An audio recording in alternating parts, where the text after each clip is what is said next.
اس سے پہلے جو ہماری گفتگو تھی انٹرول سے پہلے دین کا تیسرا جو اصول ہے اصول ثلاثہ کا کہ اللہ کے نبی محمد صلی اللہ علیہ وسلم کو پہچاننا.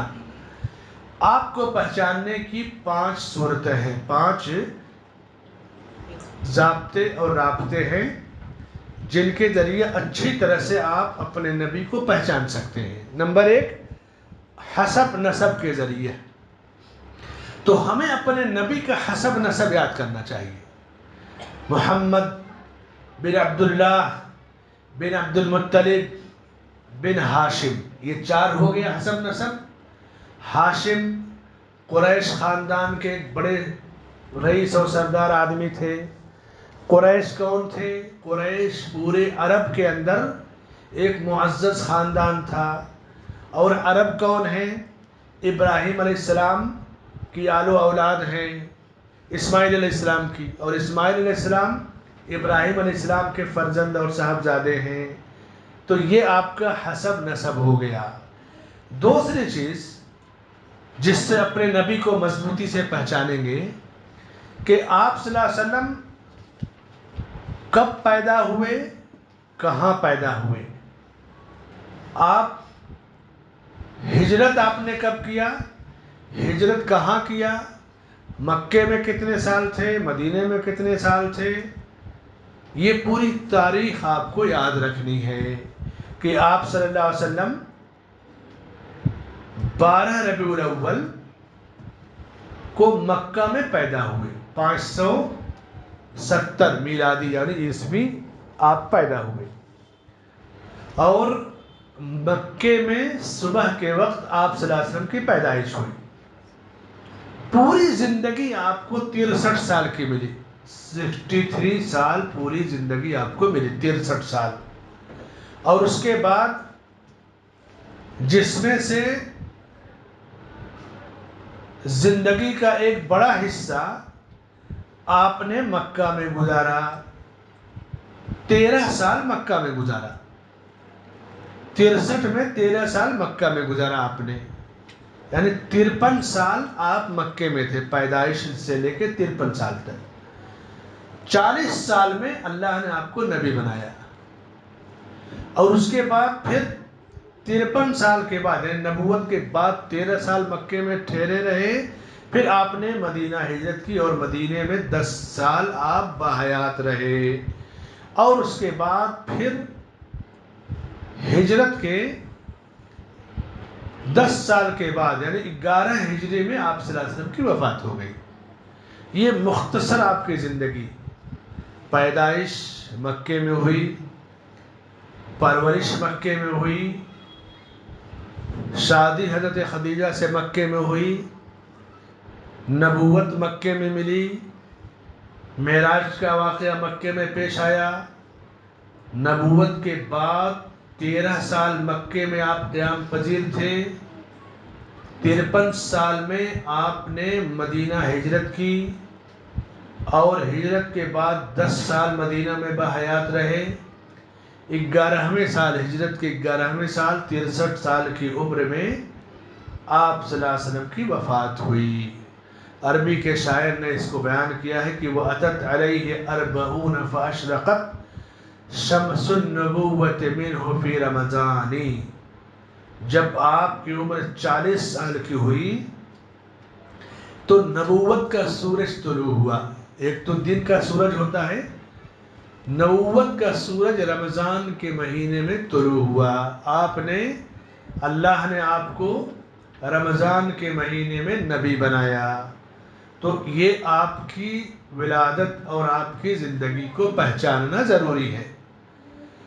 آپ صلی اللہ علیہ وسلم جب دنیا میں ابھی نہیں آئے تھے، یعنی مادر رحم میں تھے، وفات یعنی پیدائش سے پہلے ہی آپ کے والد عبداللہ کی وفات ہو گئی تھی. آپ کی والدہ آمنہ بھی آپ کی پیدائش کے چند سالوں کے بعد وفات ہو گئی. والدہ کے بعد آپ کے دادا عبد المطلب نے آپ کی پرورش کی، اور دادا بھی چند ہی سالوں میں وفات ہو گئے جو عمر 55 کی ہوتی ہے. پھر آپ کے چچا ابو طالب نے آپ کی پرورش کی. زندگی میں دیکھیے دنیا میں آتے کتنی دقتیں ہیں. آنکھیں کھولیں تو والد نہیں ہیں, کچھ سالوں کے بعد والدہ نہیں ہے, پھر دادا نہیں ہے, پھر چچا کی تربیت میں تھے آپ, اور نبوت کے کچھ سالوں کے بعد چچا کی بھی وفات ہو گئی. بوجھ کتنا بڑا تھا, رسالت اور نبوت کتنا بڑا بوجھ ہے. اللہ نے خود کہا کہ اِنَّا سَنُلْقِي عَلَيْكَ قَوْلًا ثَقِيلًا, ہم آپ پر بہت بڑا بوجھ ڈالنے والے ہیں. ہر بوجھ اٹھانا سب کے بس کی بات نہیں ہے. رسالت کے پیغام کو عام کرنا, اب آپ سوچئے کہ پورے عرب میں, بلکہ کہیں پوری دنیا میں کوئی دین اسلام پر نہیں ہے, اور پھر ان کے درمیان اسلام پھیلانا ہے. چاروں طرف بدھ کی پوجا ہو رہی ہے, جیسے آج ہر گھر پہ مندر ہے, عبادت گاہیں ہیں, دیوی دیوتا ہے. اس سے زیادہ وہاں بت پرستی تھی. ان کو توحید کی دعوت دینا ہے, یہ معمولی چیز نہیں ہے. تو آپ کی ولادت, آپ کا بچپنا, جب آپ پیدا ہوئے تو پیدائش کے بعد عرب کا ایک دستور یہ تھا, حالانکہ مکہ آج کے لحاظ سے اس زمانے میں دیہات ہی تھا, یعنی آج کے 1400 سال پہلے بہت بڑا شہر نہیں تھا, لیکن مکے کے باہر جو 2-4 گھر ہوتے تھے صحراؤں میں, جنگلوں میں, کھجور کے جھاڑ ہے, اونٹنی ہے, اور جس کو کہتے ہیں بدوی, بادیہ, جنگلوں میں رہنے والے, وہاں کی ہوا شہر کی ہوا سے زیادہ صاف ستھری ہوتی تھی. تو عرب کے لوگ اپنے بچوں کو باہر بھیجتے, ایک دم اوریجنل نیچرل ہوائیں ملتی تھی پرورش کے لیے. کیا ملے گا؟ اونٹنی یا بکریوں کا دودھ ملتا, تازہ ہوائیں ملتی, تاکہ بچوں کی نشو و نما اور باڈی مضبوط ہو جائے. یہ عرب کا ایک رواج تھا. اور آج بھی عربوں کی فطرت میں آپ دیکھیں کہ وہ چاہے جتنے اونچے محل میں رہیں, ہفتے میں 1 دن 2 دن وہ صحرا یا جنگلوں میں چلے جائیں گے, گاڑی میں پورا سامان رکھیں گے اور خیمہ لگائیں گے اور وہاں پر رہیں گے. ان کو پسند ہے یہ ہوا, نیچرل طبیعت, نیچرل ہوائیں پسند ہے ان کو. اور اس وقت سب سے بڑی نعمت عربوں کو جو ملی, پرامن حکومت, امن و امان والی حکومت. ایسا نہیں کہ آپ جنگل میں ہیں تو کوئی لوٹ مار کر چلا جائے, کوئی بھی ذرا سا بھی آنکھ دکھائے گا فوراً اس کو پولیس گرفتار کرے گی. جیسے ہمارے یہاں غنڈہ گردی کا دور ہے, آپ رات کو اگر ہائی وے سے ہٹ کے ذرا کنارے ادھر ادھر ہو گئے تو جان مال عزت آبرو سب خطرے میں ہے. لیکن عرب کے اندر اس وقت جو حکومت ہے خادم الحرمین شریفین کی, کہتے ہیں شیخ بن باز رحمۃ اللہ علیہ کہتے ہیں قرون مفضلہ کے بعد, یعنی عہد صحابہ, خلفائے راشدین, تابعین, تبع تابعین, یعنی عمر بن عبدالعزیز وغیرہ جو دور تھا, اس کے بعد امن و امان والی ایسی حکومت تاریخ میں نہیں گزری ہے. پوری تاریخ آپ پڑھ لیجئے, جو تابعین اور تبع تابعین تک حکومتیں تھیں پرسکون پر امن تھے. اس کے بعد لوٹ مار, نہ جانے حاجی واپس آئے اس کی گارنٹی نہیں ہوتی تھی پہلے. اسی لیے عرب میں کہتے تھے مولود اور مفقود. جب حج کرنے کوئی چلا گیا تو کہتے کہ اب سمجھ لو کہ ایک آدمی گیا, آنے کی کوئی امید نہیں ہوتی تھی. آ گیا تو جیسے کسی نو مولود یعنی نئے بچے کی پیدائش پہ خوشی ہوتی تھی, حاجی کے واپس آنے پہ خوشی ہوتی تھی. کیونکہ کوئی خط و کتابت نہیں, کوئی لیٹر نہیں, کوئی خبر نہیں, آدمی چلا گیا 4-6 مہینے میں آتا تھا, کبھی کبھی سال لگ جاتا تھا قافلوں کے ساتھ آنے میں, اور کوئی خبر نہیں ملتی تھی کون کہاں ہے, کس حال میں ہے, بھول جاؤ اسے. تو آنے کے بعد ایسے ہی خوش ہوتے جیسے کسی کی پیدائش پہ. لیکن اس کے بعد جب آل سعود کی حکومت آئی اور ملک عبدالعزیز رحمۃ اللہ علیہ نے حرمین کو اپنے قبضے میں لیا, سب سے پہلا کام جو انہوں نے کیا, معمولی کام نہیں کیا ہے ملک عبدالعزیز رحمۃ اللہ علیہ نے. آل سعود سے پہلے حرم کے اندر 4 مصلے تھے, شافعی مسلح، حنفی مسلح، مالکی اور حنبلی. پرانی تصویریں آپ دیکھیے کہ اگر شافعی امام نماز پڑھا تو باقی تینوں کھڑے ہیں کہ ہماری جماعت ابھی نہیں ہو رہی ہے. حنفی پڑھا رہا ہے تو تینوں کھڑے ہیں. اور 4 مسلح حرم میں قائم ہو گئے تھے، یعنی امت 4 حصوں میں تقسیم کر دی گئی تھی. یعنی اتنی بڑی مصیبت تھی دنیا کی. اب دنیا فرقہ پرستی میں پڑے ہوئی تھی. جو ترک تھے، دوسرے جو لوگ تھے، یہ چیزیں ان کے زمانے کی ہیں. امن و امان نام کی کوئی چیز نہیں تھی. کرامتہ کا جو فتنہ آیا کہ یہ کچھ عراق اور پھر یہ بحرین کے شیعہ رافضی وغیرہ کی زمزم چورا کر لے کے چلے، وہ حجر اسود چورا کر لے کے چلے گئے تھے. کئی سال تک بغیر حجر اسود کے طواف ہوتا تھا. اور اس کے بعد جب فتنہ آیا تو طواف کرتے ہوئے حاجیوں کو جو احرام میں تھے، طواف کر رہے تھے، ان کو قتل کر کے زمزم کے کنویں میں ڈال دیا گیا. ایسا بھی واقعہ گزرا ہے. یہ سب علیہ سعود سے پہلے کا ہے، 200-150 سال پہلے کے واقعات ہیں. لیکن جب سے ملک عبدالعزیز رحمۃ اللہ علیہ نے حکومت سنبھالی، امن و امان اس دور جو عہد صحابہ تابعین میں تھا، اس کے بعد یہ امن و امان والی حکومت ہے. پہلے جو کام کیا کہ 4 مسلوں کو ختم کیا. کہا یہ کیا؟ نبی کا دین ایک، نبی کی نماز ایک، نبی کا راستہ ایک، حرم ایک، کعبہ ایک، کہ 4 مسلح کہاں سے رہیں گے؟ امت تقسیم تھی اور مکمل طور سے فرقہ بندی کی جڑیں گہری ہو گئی تھی. معمولی بات نہیں تھی کہ ان کو ختم کیا جاتا. اچھا، ہر مسلک اپنے علاوہ دوسروں کو کچھ نہیں سمجھتا، وہ سمجھتا وہی حق پر ہے. ایسے میں ملک کو چلانا اور اس کے بعد نظام کو، سسٹم کو دیکھنا، یہ معمولی بات نہیں تھی. پورا مصر مخالف تھا، حملہ کرنے کے لیے تیار تھا. ہندوستان کے جتنے مسلمان تھے، ہندوستان، پاکستان، بنگلہ دیش سب ایک تھا. 1923، 24، 25 کی بات ہے، آزادی سے بہت پہلے.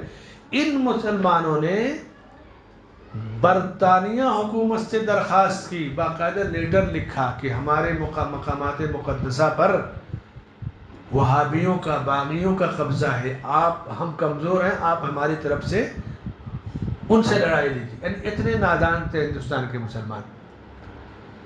اس موقع پہ پورے ہندوستان میں اہل حدیث جماعت وہ تھی جس نے عرب کے لیے چندہ جمع کیا، کیونکہ پیٹرول نہیں نکلا تھا. مصر بائیکاٹ کر رہا ہے. ہندوستان بہت مالدار ملک تھا عربوں کے مقابلے میں. یہ برطانیہ سے لڑائی کے لیے سفارش کر رہا ہے. لیکن اہل حدیث علماء نے کہا کہ نہیں، ہم توحید کی بنیاد پر مدد کریں گے. اور اس کے بعد پورے ملک سے چندہ جمع ہوا. مومن پورا جو کالا پانی کی اہل حدیث مسجد ہے، وہاں پر ریلیف جمع کی گئی.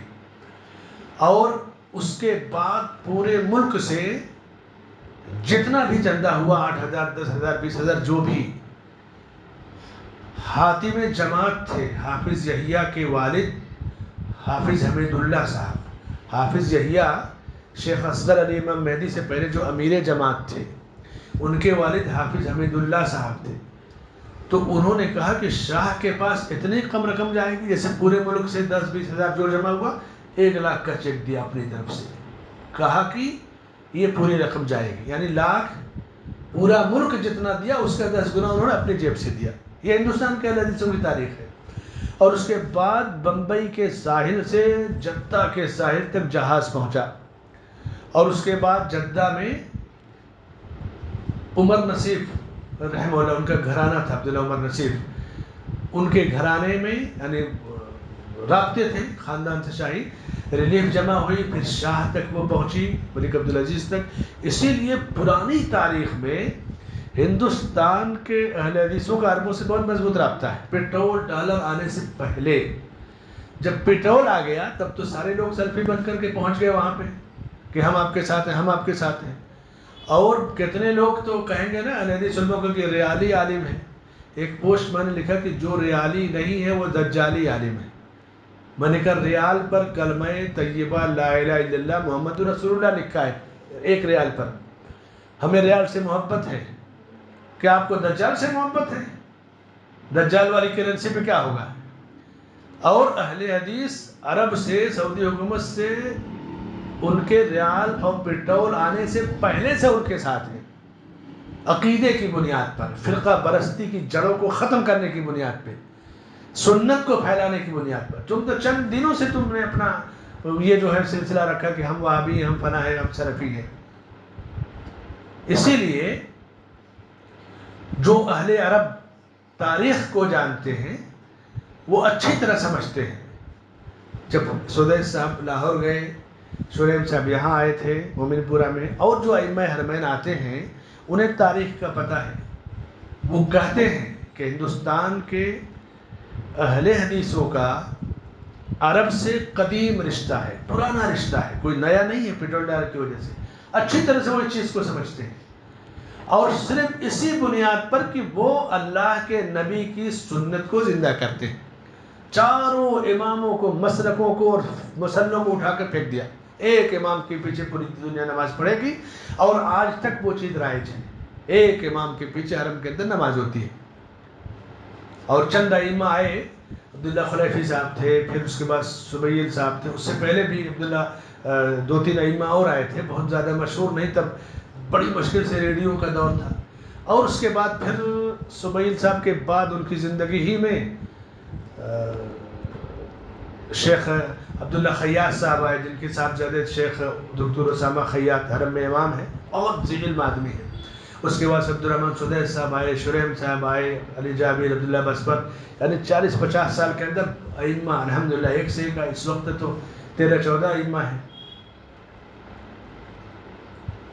اللہ کے نبی کی سنت کو زندہ کرنے میں، لوگوں کو سنت سے قریب کرنے میں، مسلکوں کی جڑوں کو اکھاڑ کر پھینکنے میں، اس صدی میں آل سعود کا سب سے بڑا کارنامہ ہے۔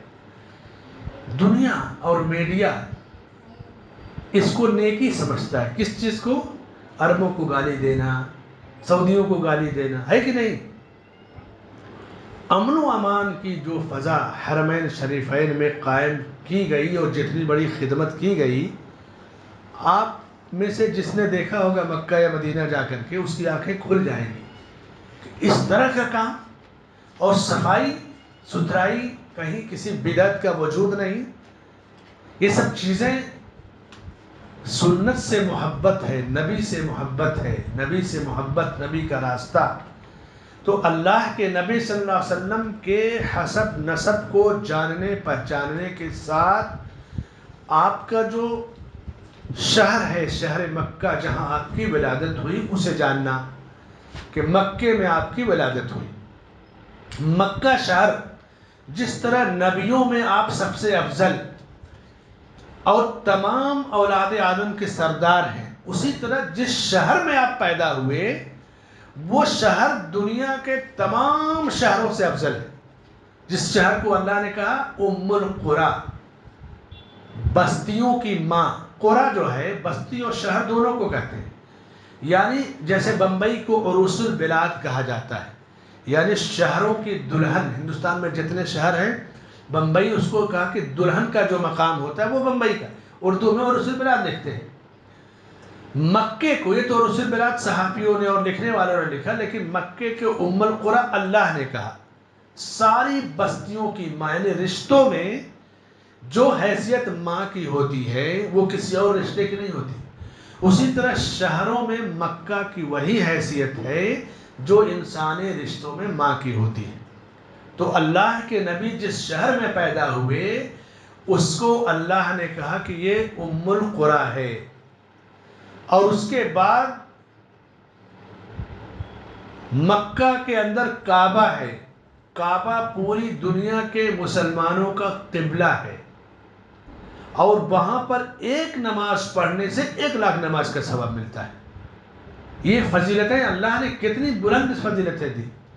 پھر حرم ہے مکہ، حدود حرم بنے ہوئے ہیں نا نشانات، کہ یہاں پر قتل نہیں ہوگا، شکار نہیں کیا جائے گا، اور درخت نہیں کاٹے جائیں گے۔ حرم کی حدود بڑی تفصیل ہے، چاروں طرف کے آپ نقشہ دیکھیں گے آپ کو مل جائے گی۔ تو اللہ کے نبی کا شہر مکہ، ولادت مکہ میں ہوئی، پیدائش سے قبل آپ کے والد کی وفات ہو گئی، پیدائش کے 2 سال کے بعد تقریباً آپ کی والدہ کی وفات ہوئی. پھر چند ہی سالوں کے بعد آپ کے دادا کی وفات ہوئی. دائی حلیمہ سعدیہ کے یہاں آپ کی پرورش ہوئی. اور اس کے بعد پھر جب آپ واپس آئے مکہ تو آپ کے دادا نے آپ کی دیکھ ریکھ کی، پرورش کی. پھر آپ کے چچا نے آپ کی پرورش کی. 40 سال کے ہوئے تو اللہ نے آپ کو نبی بنایا. بچپن میں آپ نے بکریاں چرائی. بکری چرانا بہت آسان کام نہیں ہے. آپ دیکھیے، کبھی آپ باہر جائیں، عرب وغیرہ جائیے تو جہاں 200-400 بکریاں ہوتی ہیں، جو لوگ یہاں سے بکری چرانے جاتے ہیں ان سے پوچھئے کہ بکری صرف چرانا نہیں رہتا ہے. مثلا 200-400 بکریاں ہیں، آپ ان کو ہانک کر لے جائیے، چرائیے، واپس لائیے. کوئی بکری رات کو بیمار پڑ گئی، کسی بکری نے رات کو بچہ دے دیا، کہیں آپ بکریاں چرانے لگے، راستے میں بچہ دے دیا کسی بکری نے. 300-400 بکریاں ہیں تو بہت شاق اور مشکل کام ہے بکریوں کو سنبھالنا. کھلانا پلانا، چرانا، پیدائش ہو گئے اس کو دیکھنا، بھاگ رہی ہے اس کو پکڑنا، بہت مشکل کام ہے بکریاں چرانا. اللہ کے نبی صلی اللہ علیہ وسلم فرماتے ہیں کہ کوئی نبی ایسا نہیں آیا جس نے بکریاں نہ چرائی. پوچھا آپ نے پڑھا کہ ہاں میں نے بھی چند درہموں کے عوض، سکوں کے عوض اہل مکہ کی بکریاں اجرت پر چرائی ہے. جو آدمی بکری چرا لے گا وہ دنیا کا ہر مشکل کام کر لے گا. بہت مشکل. ٹھنڈی ہے، اب یہ ٹھنڈی جو ہے نا اس وقت عرب کے اندر، جدہ مکہ کو چھوڑ کر کے ریاض میں، قصیم میں اور دوسرے علاقوں میں 6-5 یہ رات کا ٹیمپریچر ہے اور 18-19 یہ شام کا ہے، دن کا ہے. رات کو 4-5-6 ٹیمپریچر ہے. بکری نے بچہ دیا، خیمے میں سویا ہوا جو چرواہا ہے وہ آ کر اس کو دیکھے گا. کوئی بھیڑیا آ گیا آ کر اس کو دیکھے گا. یعنی آج بھی بکریاں چرانا مشکل کام ہے، پہلے اور مشکل کام تھا. آپ صلی اللہ علیہ وسلم نے بکریوں کو چرایا. عمر بن خطاب رضی اللہ عنہ اونٹوں کو چرایا. صحابہ کے واقعات ملتے ہیں. تو اونٹ کو چرانا اور خطرناک کام ہوتا ہے. اونٹ کے اندر اتنی طاقت ہوتی ہے کہ آدمی کا سر کچل دے، پیر سے کچل دے. بکری تو تھوڑا سا مسکین جانور ہے، کم از کم بکری کے ذریعے آدمی کی جان نہیں جاتی، صرف اس کی دیکھ ریکھ کرنی. تو آپ نے بچپن میں بکریاں چرائی، یعنی مشقت کا بھاری کام کیا. اسی لیے آپ دیکھیں کہ جو لوگ زیرو سے زمین سے اٹھتے ہیں ان کی جڑیں مضبوط ہوتی ہیں. محنت کر کے آپ ترقی کریں گے اس میں، اور کوئی چیز بنی بنائی مل جائے اس میں، دونوں میں فرق ہے. اللہ نے اس امت کو جو سبق دیا کہ ہم محنت کر کے ساری ترقی حاصل کریں، دین بھی محنت سے سیکھیں، دنیا میں بھی رزق حلال ہم محنت کے ذریعے حاصل کریں. اور محنت کا اس سے مشکل طریقہ کیا ہوا کہ بکریاں چرانے کے ذریعے زندگی شروع ہوئی نہیں. اسی لیے علماء میں جو علماء مساجد سے جڑے تھے، مسجدوں کے امام وغیرہ بن کر کے اس کے بعد اوپر گئے تو ان کی جڑیں زیادہ مضبوط تھی. کیونکہ امام مسجد جب سب کو جھیل لے جائے گا، بڑی بڑی مسجدوں میں جہاں 200-400 لوگ ہیں، 200-400 فطرت اور مزاج کے لوگ ہیں، تو پھر وہ ہر بڑا کام کر لے جائے گا. اللہ کے نبی صلی اللہ علیہ وسلم مکے میں بکریاں چراتے تھے اور اسی ماحول میں آپ پلے پڑھے، لیکن ایماندار، کسی کے ساتھ کوئی کبھی جھگڑا نہیں ہوا، کسی کے ساتھ کوئی اختلاف نہیں ہوا. پورے مکے کے لوگ دیکھتے ہیں کہ یہ نوجوان کبھی کسی غلط کام میں نہیں ہے، کسی سے جھگڑا نہیں. جوانی بے داغ. 25 سال کے جب ہو گئے تو آپ تجارت کے لیے شام گئے. شام یعنی سوریہ، فلسطین، یہ جو علاقہ ہے یہی شام ہے اس زمانے کا، اور آج بھی شام ہی کہا جاتا ہے، اردن کا جرڈن وغیرہ کہلاتا ہے. تجارت کیسے کرتے تھے؟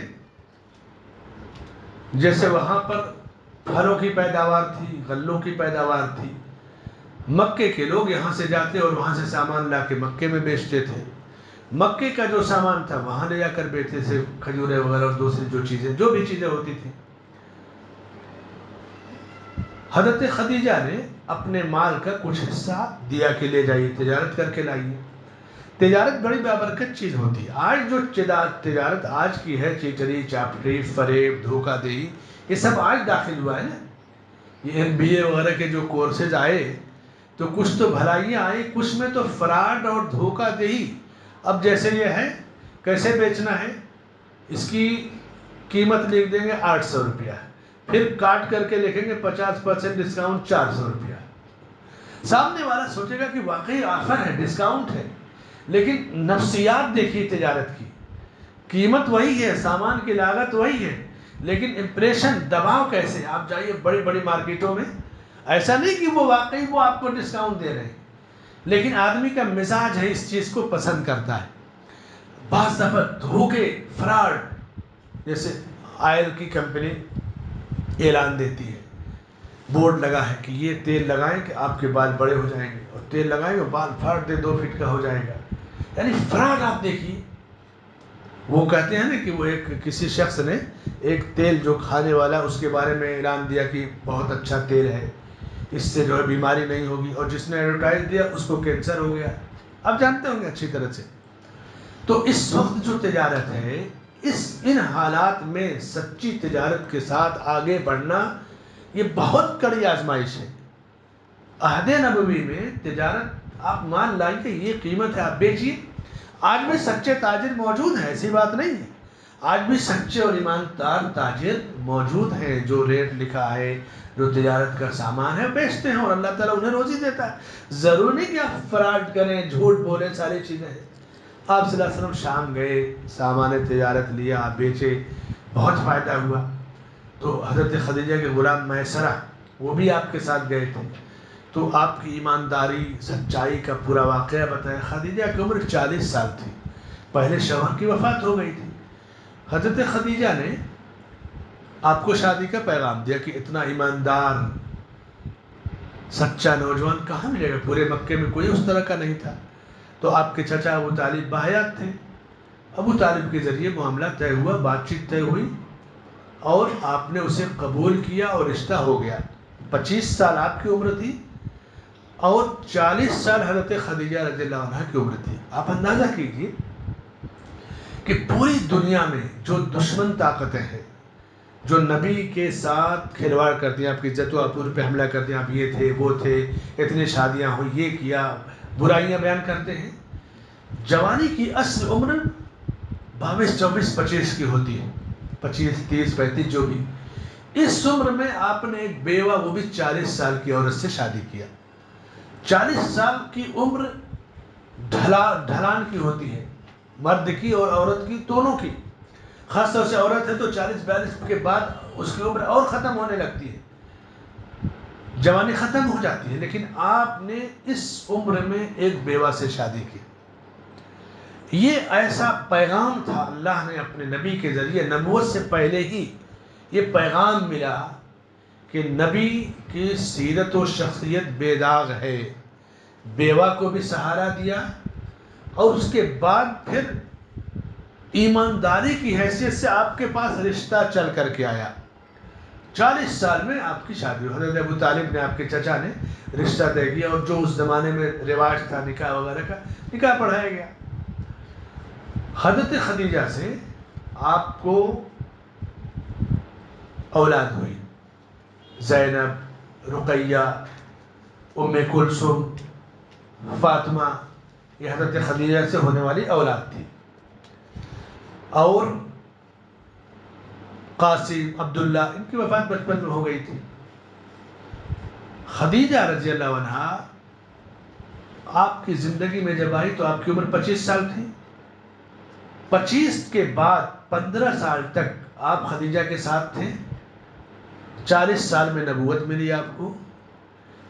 نبوت ملنے کی جو تفصیل حدیثوں میں ہے, صحیح بخاری کے اندر واقعہ ملتا ہے کہ نبوت کیسے ملی, نبوت کے پہلے کی قریب کے کیا حالات تھے. اب چونکہ وقت بھی ہو گیا، اس کی تفصیل انشاءاللہ ہم اگلے درس میں سنیں گے. بس اتنا جاننا کہ آپ کی زندگی، حالات زندگی، حسب نسب، ان کو جاننا. 2 چیزیں ہوئی، 5 چیزیں ہیں نا. حسب نسب نمبر 1، زندگی اور حالات زندگی کو جاننا یہ نمبر 2. تیسری چیز کہ نبوت کب کیسے ملی، اب اس پہ انشاءاللہ آئندہ ہفتوں میں گفتگو ہوگی. یہ ہے دین کا اصول ثلاثہ میں سے تیسرا اصول، نبی صلی اللہ علیہ وسلم کو پہچاننا. اور اس اصول کی یہ 2 پوائنٹ کی چیزیں.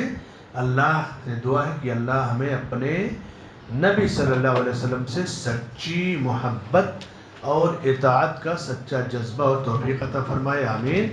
وصلی اللہ علی نبینا محمد وعلی آلہ وصحبہ اجمعین.